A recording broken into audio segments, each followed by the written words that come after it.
This story broke yesterday. Quite hilarious. And I don't talk about these subjects as they come up as much anymore, but I certainly want to get into it as far as talking about this stuff instead of only discussing, let's say, what's going on like in the comic book or entertainment industry. Not going to stop that. I'm just saying maybe we do a little more of this. State employees suspected of stealing more than $6.7 million in unemployment benefits audit claims. So let's be clear. This is welfare statism, as rotten as it is when it comes to the unemployment benefits. But these were also people that were working for the government itself. It's double dipping, if you will, maybe a little bit of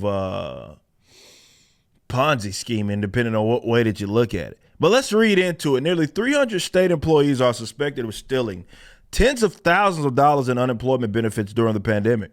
A new internal state investigation identifies more than 280 state employees who applied for and collected benefits despite the fact they were still employed by the state of Georgia. Goes to show you kind of how inefficient that this whole ordeal is anyway, that this would happen with that many employees, but also how rotten welfare statism is.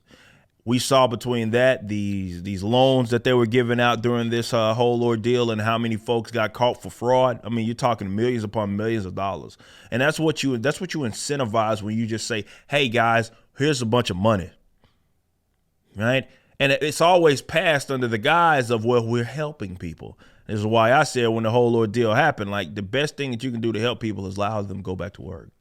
Like all of them, no restrictions.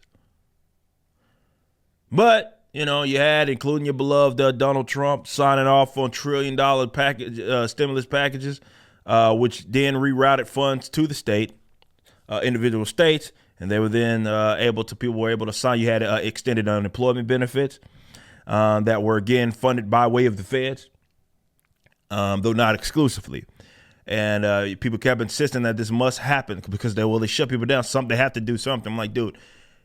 This is why you are dealing with like the inflationary issues that you're dealing with and why it was accelerated in the first place, right? Yes, in combination with the Treasury and the Federal Reserve and the printing of money, all of that is, of course, a part of the issue and the increase of the money supply. However, to act like the government's definitely spending money that they don't even have, giving it away even for that matter. So you have a time of economic inactivity is what you had during that period of time with COVID, or let's say lesser economic activity, and you were giving money out. So it wasn't being earned. It wasn't really, it was created essentially out of thin air.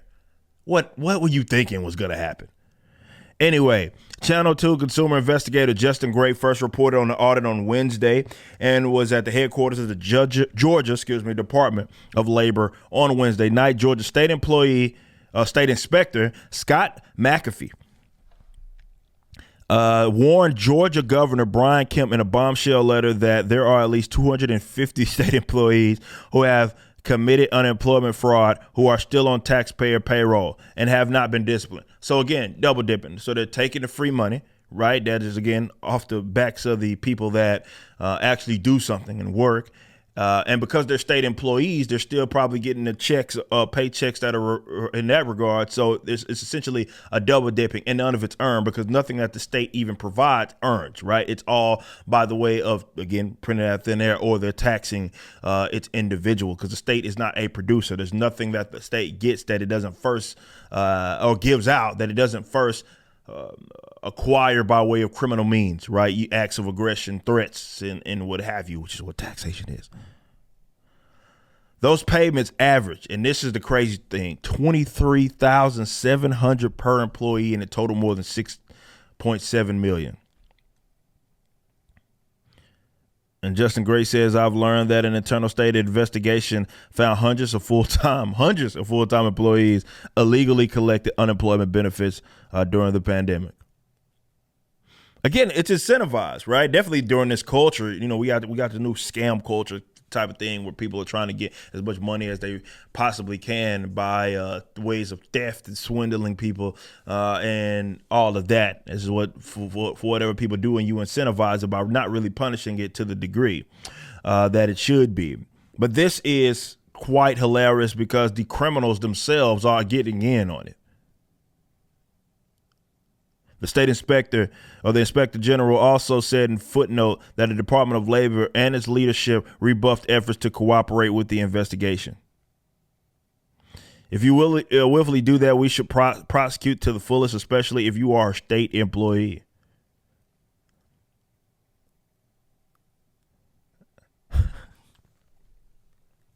Long story short, I guess the jig's up now, and who knows if some of these guys go into prison for fraud. I don't know. But it's hilarious that this is coming from the institution that has been beating people's minds that they are the good guys, the people that work for the government, right? And you see how you just offer some free money and they themselves also will do the criminal activity because they themselves work for the criminal organization. So I think if anybody knows the ins and outs of the criminal behavior, it's going to be them. It's evil. It's evil. But it's also another lesson in welfare statism. I don't care how much you think this is a good intention. You need to understand what it incentivizes.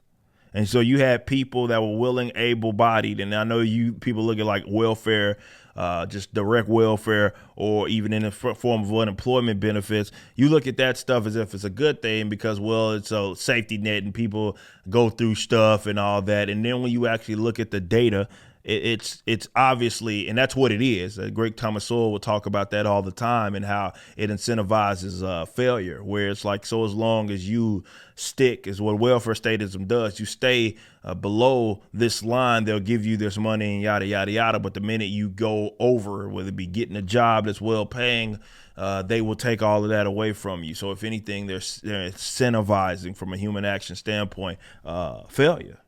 It's a rotten animal. It does not incentivize innovation, doesn't incentivize work by any means, but it's one of those things that the criminals always dangle in front of everybody, and it gets people to unfortunately cycle to vote if they can somehow think that they're going to get more money from the state, not understanding where that stuff comes from. It's a criminal organization by the fullest extent of the words. Wherever you're viewing the content, I appreciate you. If you enjoyed it, you may be interested in my comic book company, Rippaverse Comics. Our first book and campaign, ISOM #1, brought in $3.7 million with tens of thousands of satisfied customers. Visit Rippaverse.com to check out our store and stay up to date with the latest campaigns from one of the hottest new comic book companies. Also, my first big step towards a parallel economy was the development of my personal website, ericdjuly.com. This entirely replaced my Patreon. Now, if you enjoy this content, please consider becoming a member over at the website. We have an ever-expanding list of perks for various membership tiers, a forum, and a phone app.